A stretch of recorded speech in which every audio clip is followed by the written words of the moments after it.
Hey, good morning, everybody. It's beautiful, beautiful Saturday. As you may have known from my blog post yesterday, if you watched it, and I'm not suggesting that you should, I'm going to be going into 8 films today.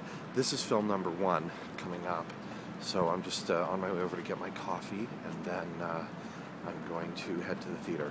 I'm going to try to record one of these in between every single film, so you can see the degradation of my soul as I go from film to film to film to film to film to film to film.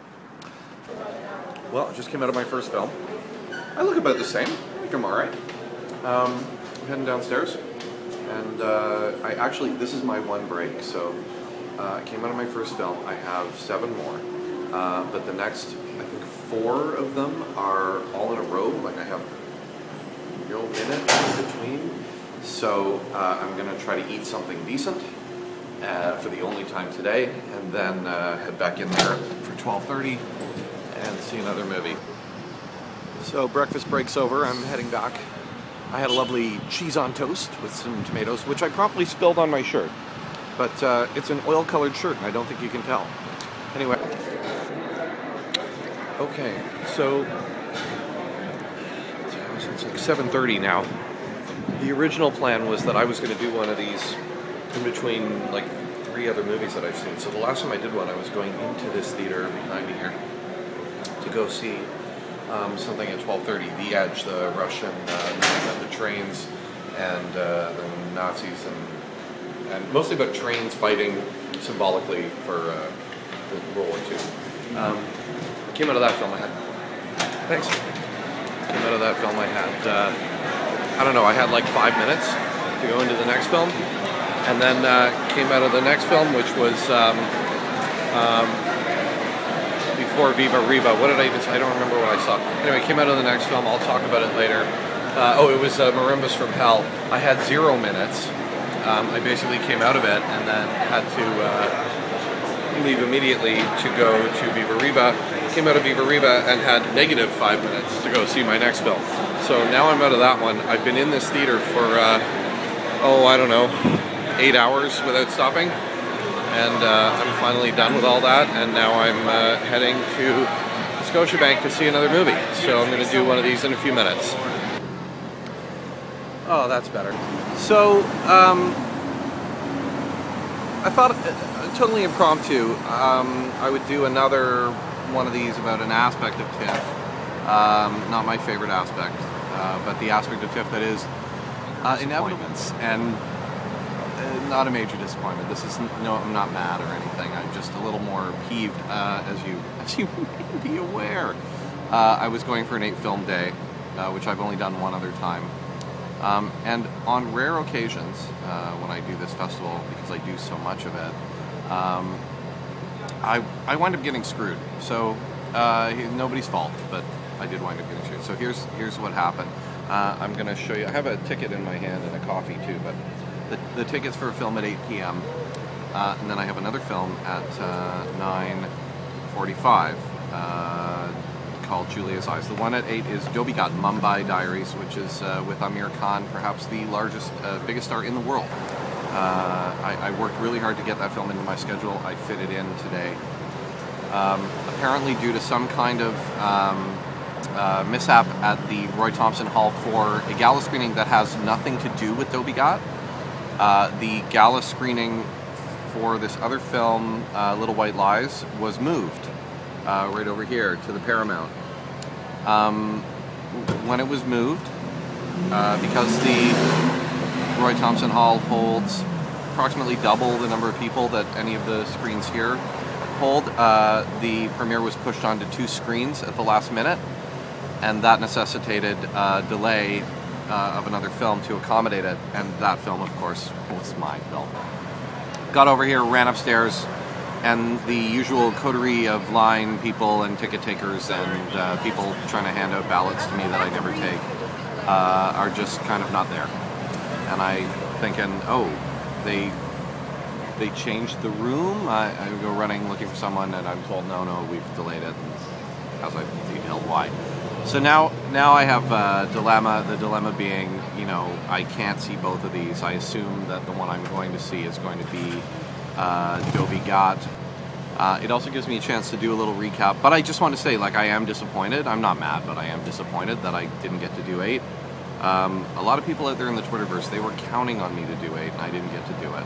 So I started the day with a film called The Pipe, which is a documentary about a small village, fishing village in Ireland, and their fight against Shell and Big Oil and the government that want to run a pipeline through their village and essentially potentially destroy it.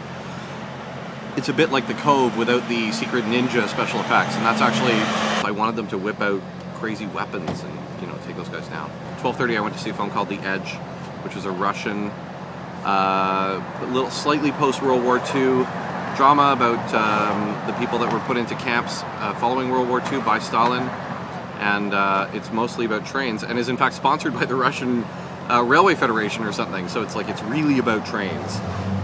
Trains as metaphors, trains as vehicles, trains as trains.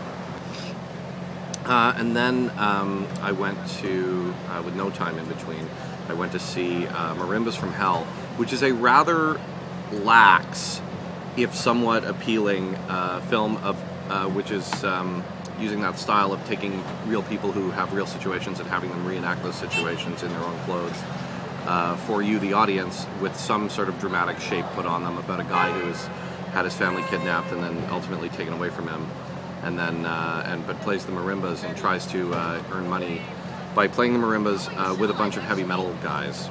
And it's the combination of marimbas and heavy metal given the title Marimbas from Hell. But it really is mostly just video footage of guys sitting around talking and occasionally humming hilarious songs.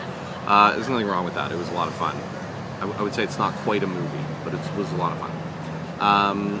And then ran right into Viva Riva, which was the only real movie I've seen today. Viva Riva is classic exploitation movie making. The twist, of course, being that it's set almost entirely in Kinshasa and filmed with amazing local African actors. I quite enjoyed that. Now, you may have noticed this short interruption there. I just learned something about making a movie on my phone, which is that when you make a movie on your phone, you should put your phone in airplane mode so that nobody can interrupt you, which is what just happened. So I apologize. So anyway, came out of Viva Riva and went to see Armadillo, which is a documentary that's getting a lot of press and a lot of advance word, and is pretty much 2 hours of embedded journalism with a group of Danes that are fighting in Afghanistan, in much the way that Canadians are fighting in Afghanistan, in much the way Americans are, in much the way any group of people that are there are. It's, you know, it's nothing particularly Danish about it, particularly. It's just really what soldiering is in this new war, and I suppose that there's a value to that in terms of most people don't really know what soldiering is at this point. I'm never a big fan of sort of stuff that's so first person that there's no real perspective on what's happening. So it wasn't my favorite thing. It's beautiful to look at, and but ultimately the events are very small and kind of inconclusive, and I feel like I'm waiting for the documentary that gives me more like the analysis and overview rather than the one that gives me the I'm not a Platoon fan, I'm an Apocalypse Now fan, if that helps you to understand where I'm at on that. And then I came here. Sorry, this is going to sound really stupid. I'm going to record something on video, so it's going to sound like I'm talking to myself. You can just ignore me. Okay? Yeah, that took, that took 10 minutes, and then I decided that I was calling it on account of rain and the fact that even though my 8-film day has now disintegrated into a 6-film one, partly due to the festival and partly due to my own total shocking incompetence and inability to concentrate anymore, I'm going to go home now. But I still had a really good day. My last film, Dobie Got, was, again, surprising and good, better than I thought it was going to be. I'm now in the back of a taxi heading for my car, and then I'm going home to sleep.